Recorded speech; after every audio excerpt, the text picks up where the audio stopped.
12월 30일 본문은 골로새서 4장 2절에서 9절입니다. 우리는 기도를 계속해야 합니다. 기도를 하되 중도에 응답되지 않는다고 낙심하여 포기하거나 회의에 빠져서 그만두지 말고 끝까지 믿음을 가지고 일관되게 지속적으로 해야 합니다. 그리고 기도의 두 기둥은 감사와 깨어 있는 것입니다. 기도할 때 어떠한 결과로든지 하나님께서 자신에게 가장 좋은 것으로 응답해 주실 것을 믿고 감사함으로 기도합니다. 아무것도 염려하지 말고 다만 모든 일에 기도와 간구로 너희 구할 것을 감사함으로 하나님께 아뢰라는 말씀과 같이 감사함으로 구해야 합니다. 동시에 깨어서 기도합니다. 깨어있지 않으면 기도할 때 중언부언하기도 하며 자신의 욕심에 따라 잘못 구할 수도 있습니다. 만물의 마지막에 가까이 왔으니 정신을 차리고 근신하여 기도하라는 말씀과 같이 깨어서 기도해야 합니다. 그리고 우리는 마땅히 중보기도를 할 것입니다. 성도들을 위해 서로가 기도하되 특히 복음 전하는 자를 위해 기도할 것입니다. 하나님께서 전도의 문을 열어주시기를, 그래서 그리스도의 비밀 곧 복음을 말하게 하시기를 구할 것입니다. 사도 바울이 매임을 당한 것도 바로 이 일 때문에 복음을 전하기 위한 하나님의 섭리였습니다.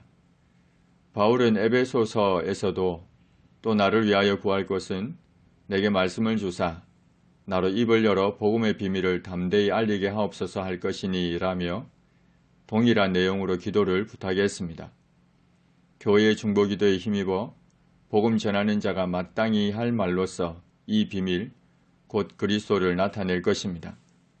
교회는 복음 전도자를 위해 전도의 문이 열리도록 기도하는 책무를 감당해야 하고 복음 전하는 자는 현장에서 복음을 분명하게 선포하는 선교사의 책무를 다하는 것으로 나타나야 할 것입니다.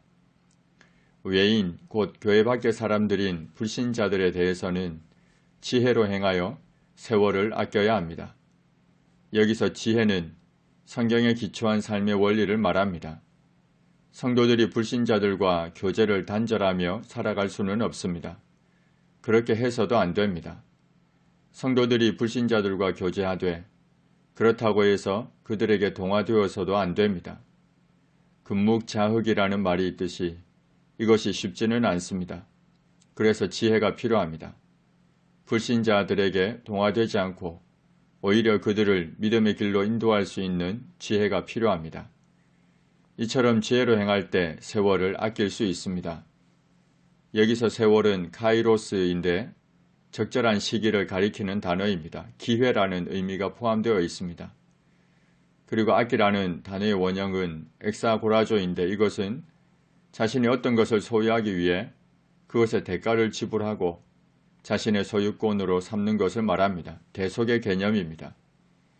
불신자들과 교제하는 중에 그들에게 복음을 전할 수 있는 시간을 민감하게 포착해서 그들에게 복음을 전하는 자가 되라는 의미입니다.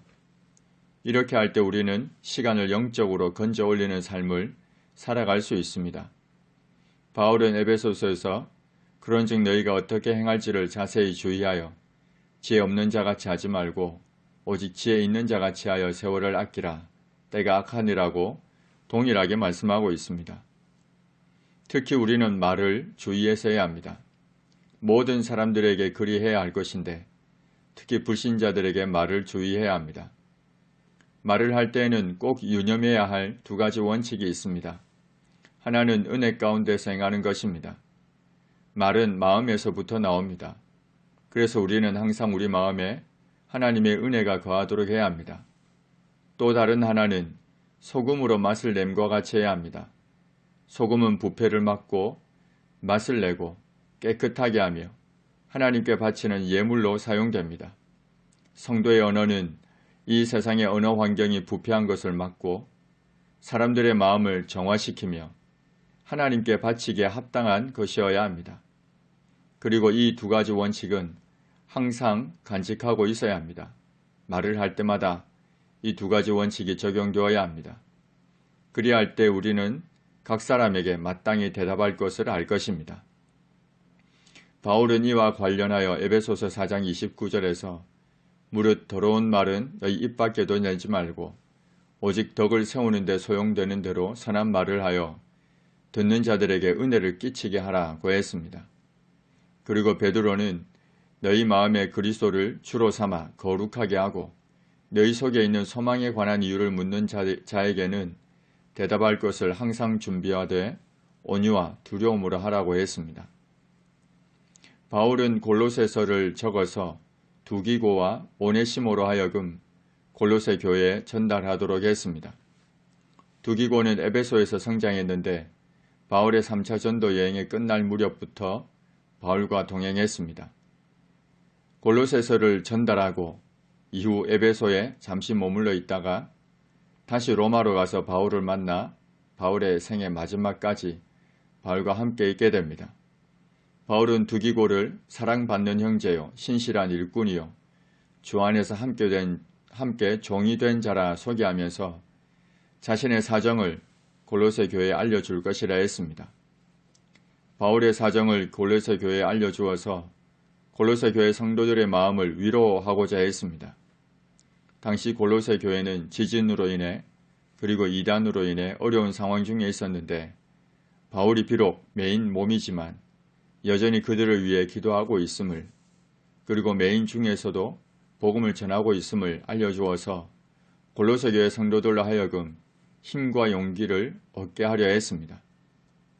그리고 오네시모는 골로새 교회에 있는 빌레몬의 종이었는데 빌레몬의 재물을 훔쳐서 달아났습니다. 그러나 로마에서 바울을 만나 복음을 듣고 그리스도를 영접한 후에 전혀 다른 사람이 되었습니다. 골로새 교회 성도 빌레몬에게 해로운 자였는데 이제 자신의 이름대로 유익한 자가 되었습니다. 바울은 오네시모를 신실하고 사랑을 받는 형제로 소개합니다. 바울은 오네시모를 보내서 골로새 교회 성도들에게 바울의 사정을 자세히 알려주고자 했고 동시에 그의 주인 빌레몬이 오네시모를 용서해 주기를 원했습니다.